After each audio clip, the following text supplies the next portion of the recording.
Sveiki, šiandien darysim atvirukus, kuriuos atvertus, vaizdelis, kuris yra jų viduje, atsistoja, priešais jūsų akis. Darysim šiek tiek labiau kalėdiškus, pavadinimu Žiemos pasaka. Tam reikia pirmiausia 2 popieriaus lapų. Vienas yra išorinis, tai yra tas lapas, tos spalvos, kaip atrodys jūsų atviruko viršelis. O kitas yra vidinis, tokios spalvos, kokia pagrindinė spalva bus atsivertus atviruko vidų. Ir jie keliaus vienas į kitą. Štai šitaip. Kai versit, vidus bus baltas, pavyzdžiui, čia kaip čia, viršus juodas. Nes man norisi labiau snieguotą daryti. Dabar antras etapas. Pasidarom, kad čia būtų galima kažkurią detalę va taip va išversti į vidų, kaip čia. Ne? Tai žiūrint, ko reikės, galima arba va taip va įsikirpti iš vienos pusės, iš kitos pusės ir visiškai vienodai. Tai va atlankstau į vieną pusę, į kitą pusę. Ir tada, kai atsidarau, šitą dalį išstumiu ir pakeičiu lenkimą, kad lenkimas būtų į šitą pusę. Tai toksai būna, jisai visiškai vienodas. Tokiu pačiu atstumu nuo čia ir tokio pat aukščio. Bet pavyzdžiui, jeigu aš noriu padaryti kažką, kas yra labai arti šitos sienos, pavyzdžiui, norėsiu pastatyti namelį, tai aš darau, dabar taip įkerpu labai nedaug.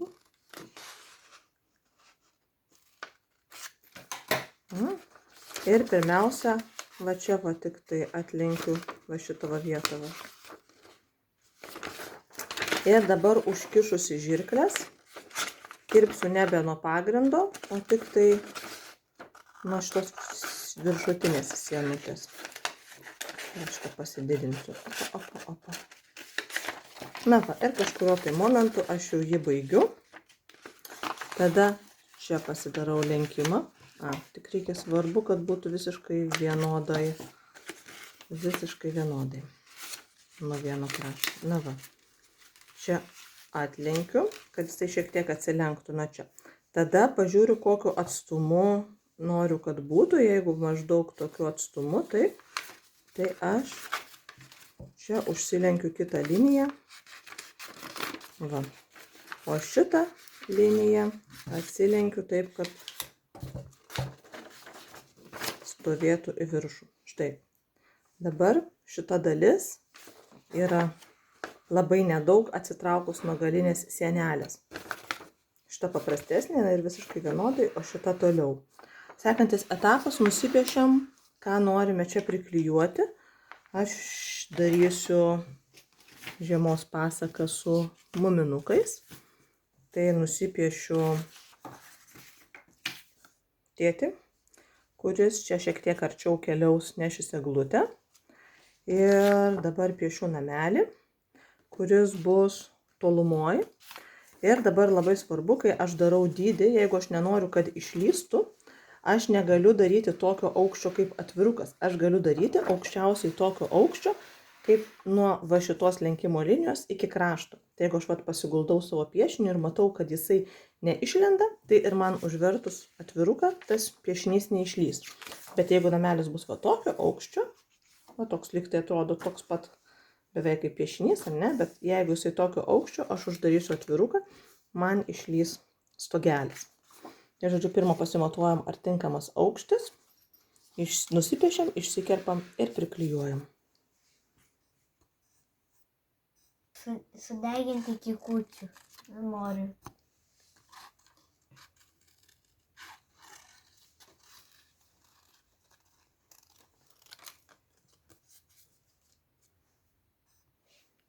Išsikirpę figūras, žiūrime, kur ką priklijuoti.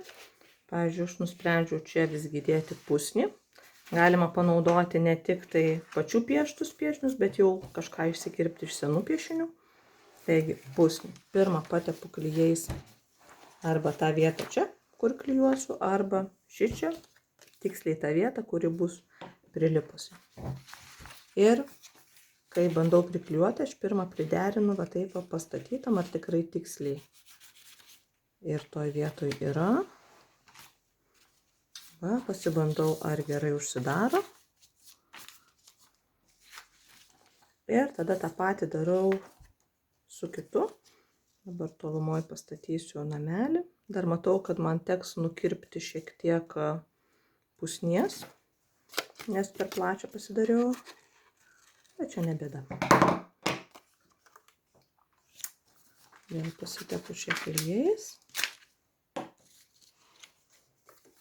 Pasistatau ir įklijuoju. Štai dabar jau turime pusnį ir namelį. Tiek dar neturime tėčio. Norėsiu padaryti taip, kad tėtis skubėtų, va čia va, būtų pačiame priekyje, eitų priešais pusnį. Dabar reikės jį pritvirtinti šiek tiek kitaip. Tam man reikės pirmą prisiklijuoti jį prie pagrindo. Tai aš išsirenku vietą, kurioje klijuosiu tėtį. Ir iš kito popieriaus išsikirpusi juostelę, ją priklijuosiu tėtį prie pagrindo. Va taip va.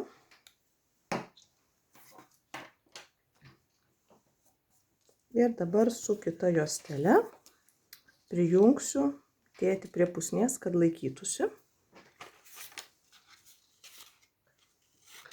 Šį kartą pasiimsiu ganėtinai siaurą juostelę, kad kuo mažiau matytųsi. Dabar man svarbu, kad juostelė būtų sulenkta, na, tokia U raidė, bet, kad žinočiau tiksliai, kurioje vietoje lenkti, turiu pasimatuoti atstumą tarp čia ir čia. Čia, jeigu noriu, kad tėtis maždaug tokio atstumu būtų, tai antras lenkimas čia. Taip, ir dabar čia galiu drąsiai klijuoti, o čia noriu ant pusnies, kad kuo mažiau matytųsi. Tai nukerpu šitą dalį kuo mažesnę ir netgi tą dalį, kuri čia šiek tiek matysis, aš galiu paspalvinti.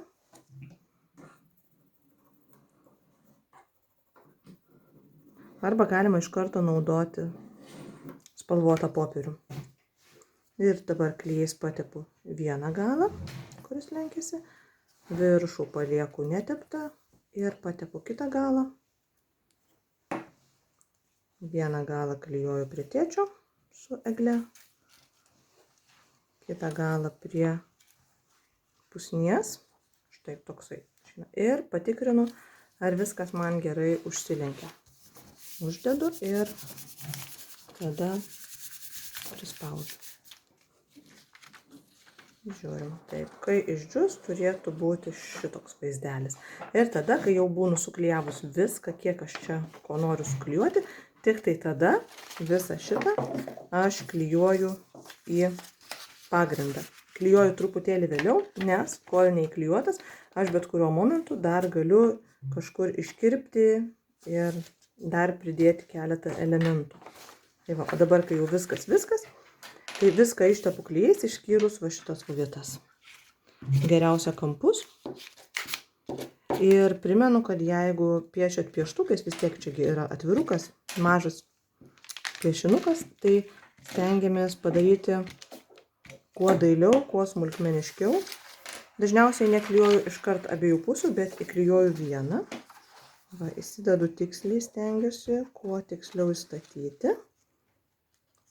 Tada uždarau, apglostau, jeigu kažko nepataikysiu, čia šiek tiek išlenda, tai aš šitą visą dalį galėsiu paskui nukirpti. Taip. Va, vieną dalį priklijavom, kai jau viena dalis yra gerai, tik tada atverčiu ir priklijuoju kitą pusę. Nes jeigu iš karto ištepsit klijais abi dvi pusės, kartais gali pradėti lapas raitytis, judėti, o tada jau labai sunku viską dailiai padaryti. Tai iš pradžių vieną šoną, žodžiu, paskui kitą šoną. Taip, ir neklijuojam eglės spyglių, kaip darau aš. Na, iškepiau klijais, užverčiau, prigloščiau. Jeigu kažko per daug nukirpau, man visai gražu tas baltas kraštelis. Na, galima nukirpti visako. Jeigu norisi, galima pakeisti net ir formą, pavyzdžiui, truputuką užapvalinti kraštus. Svarbiausia, kad keičiant formą, neįkirptumėt jau į kažkurią tai detalę, kurią esate pasidarę. Pas mane viskas yra gana toli nuo kraštų, tai aš galiu gana drąsiai apvalinti kraštus, keisti kaip noriu. Ir dabar paskutinis etapas, kai jau pabaigiam šitą viską, ką darėm, tada galima užpiešti kažką, ko norisi ant viršelio. Galima atsidarius viduje, jeigu dar kažko trūksta, pavyzdžiui, pas mane man labai balta, tai galima papaišyti galbūt dar kažkokiu tai debesų arba priklijuoti, papaišyti, žodžiu, sniegą. Čia jau kiekvienas pagal savo norus ir improvizacijas. Ir kiek ko trūksta, kur dar kažko reikia, viską prisidedat, galima patalpinti kažkokius nors užrašus čia arba čia. Va. Ir sėkmės visiems darbuose.